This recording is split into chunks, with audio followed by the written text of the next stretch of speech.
everybody, Troy from Country Wood Products. Well, I've got a slab here I want to flatten. It's an 8-footer pine.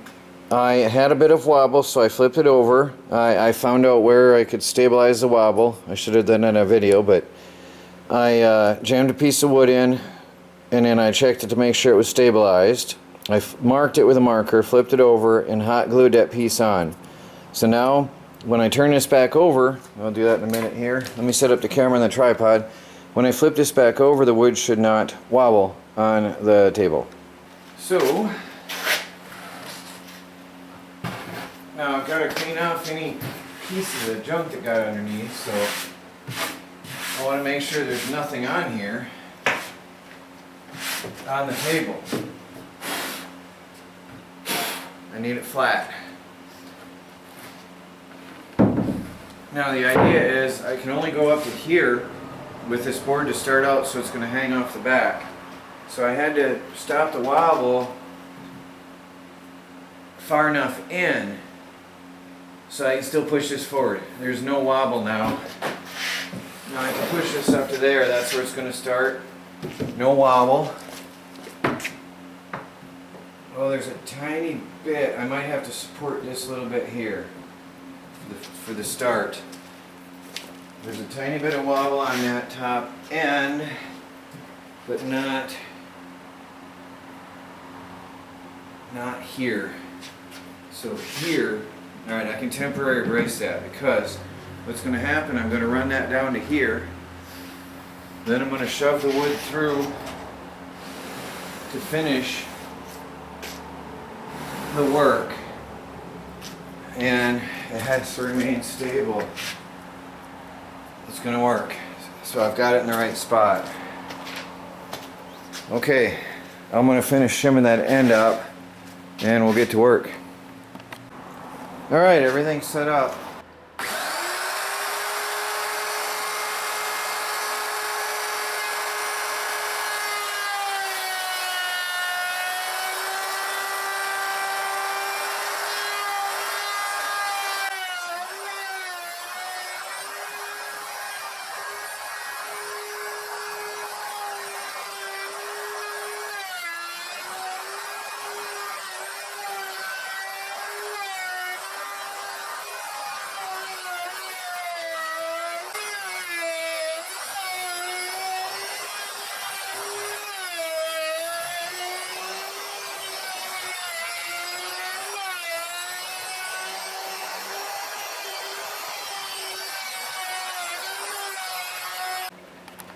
Now at this point I want to point something out. Some of you may be seeing how I'm working in long sweeps from side to side along the grain. Now there's various opinions. Some might say it won't matter, some might say go with the grain, and some just go back and forth. My preference is to do the long sweeping motions because it's so quick for me to go end to end with this and run this router along the board back and forth in sweeping motions like this. I did try it back and forth like this, back and forth, but it was so tedious. I'm constantly moving my arms. Whereas when I do a long sweep, I can lock my hands in, lock in the rail, and just sweep all the way to one end and then come back and sweep all the way back down. Now, I don't know if it makes a difference on the grain and on the final finish and sanding. Really, I don't know. But you're going to see some grooves on the wood here. That is unavoidable in this type of work. So you're going to have grooves, but that'll sand out beautifully. The good thing is, in my opinion, going with the grain along the length of the board is you're sanding along with the grain, and it's just going to be so much smoother, my opinion. Now unfortunately the router is not hitting here, which means that I'm still a little higher here. So I'm going to have to lower this till this is just touching so that I get a perfect flat. Otherwise this is going to be flat and this is going to be bowed upwards. This is the bottom side of the table. So I've got to lower this router and then hit all of it again.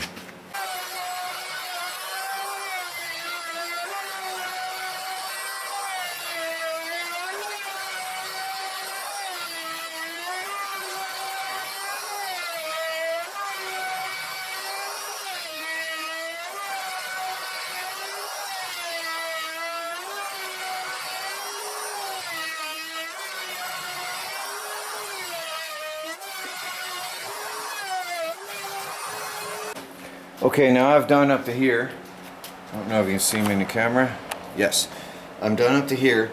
Now I have to run the shop vac and clean this all off thoroughly so I can slide this board forward to do the last part.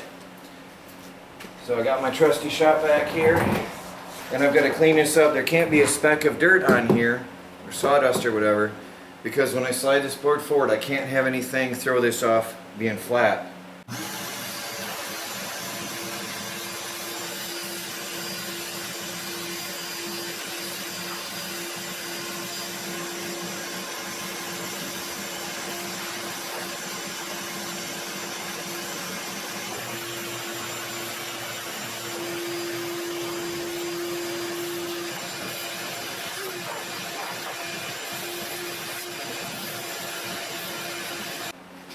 Now if I did everything right and my stable's cleaned enough, I should just be able to slide this board straight up, nice and easy. Bring my router back to make sure I can still reach everything over here all the way to the end. I have to find out how far I have to go. There's my stop. Has to go quite a bit.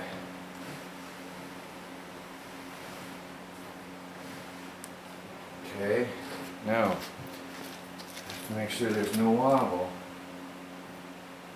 If we have wobble, then we have a problem. So now I'm just working in this part here.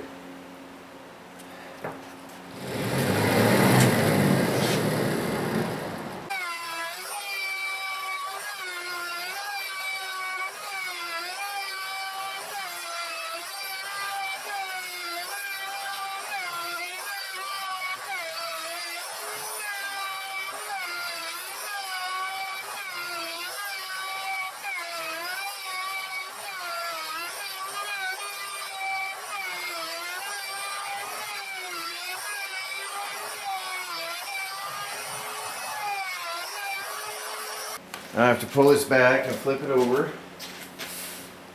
take out the shims, Ballard's wind shim, and also sweep this underneath because some sawdust was able to catch under. So I'll get a broom. There's the shim I had on there. I'll come back to that. I gotta get a broom and clean out before I lay that down. I need a perfectly clean work surface so nothing messes up my ability to make this flat. So even though I cleaned it with the vacuum, some particles may still be sticking to this, and that is not acceptable.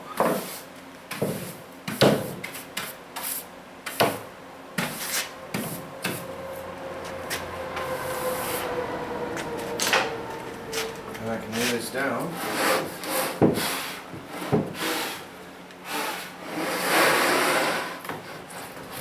Take off my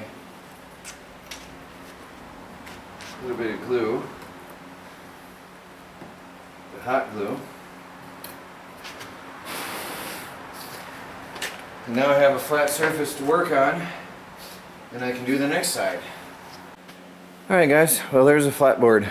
I have to now do a lot of work finishing that, but this was about flattening a live edge slab.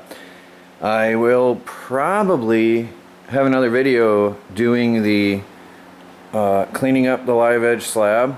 That will be another video because I'm gonna just shape this. I figured that would be a fun video for me to show you how I shape this edge and how I clean this edge, keeping the live edge here and making this look like a live edge on both ends without losing any material, so I can have a nice good overhang on both ends of the bar. So check it out, stay tuned for that, watch for the notification. Do subscribe please and hit that bell icon to get notifications.